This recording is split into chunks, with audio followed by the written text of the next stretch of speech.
আজ পঞ্চমী, বাড়ি থেকে বেরোলাম, ট্রেনে করে যাচ্ছি দমদমে। এইবারও পুজোর সময় আমরা যাচ্ছি ঘুরতে। তো প্রথমত স্টেশনে নেমে এখানে একটা বিরল দৃশ্য দেখতে পেলাম। এক কাকু রেল লাইন পরিষ্কার করার দায়িত্ব নিয়েছেন। যাই হোক, সেখান থেকে বেরিয়ে প্রচণ্ড ভিড়ে প্রায় আধ ঘন্টা দাঁড়িয়ে ক্যাব বুক করা হলো। তারপরে সেই ক্যাব 15 মিনিট ধরে বলছে 5 মিনিটের মধ্যেই আসবে। এখানে আবার শোনার জন্য 60 টাকা করে দিতে হচ্ছে। যাই হোক, এরপরে গেলাম আমরা সুভাষচন্দ্র বোস ইন্টারন্যাশনাল এয়ারপোর্টে। এই এয়ারপোর্টে আসা নিয়ে একটা কিন্তু ছোট্ট স্টোরি আছে, যেটা আমার কাছে অনেকটা অনেক সারপ্রাইজ হয়েছে। সেটা পরবর্তী ভিডিওতে তোমাদের সাথে শেয়ার করব।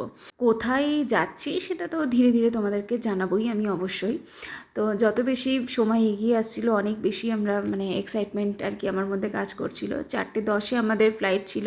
সেখানে গিয়ে কিন্তু খাওয়া দাওয়া চরম খেয়েছি। মাটন বিরিয়ানি, চিকেন কষা, মটন কষা, পাও ভাজি, ধোকার ডালনা, ডাল, পায়েস, মিষ্টি, কোল্ড ড্রিঙ্কস, কোনটা বাদ দিইনি, সব কিছু খেয়েছি। সরি, শুধু পায়েসটাই খাইনি। তো আমাকে দেখে বুঝতেই পারছো আমি তো কতটা পরিমাণে আর কি এক্সাইটেড ছিলাম। বাড়ির লোককে টেনশন মুক্ত করার জন্য সমস্ত কিছু ফোন টোন করে দেওয়া হয়েছিল। আর আমার একদম শেষে সিট পড়েছিল, কারণ আমাদের অলরেডি একটা টিকিট ক্যান্সেল হয়ে গেছিলো, যেটা আমাদের টিকিট কাটা ছিল যেদিন আমরা যাচ্ছি, পঞ্চমী দিন সকালবেলায় টিকিটটা কাটা হয়েছিল।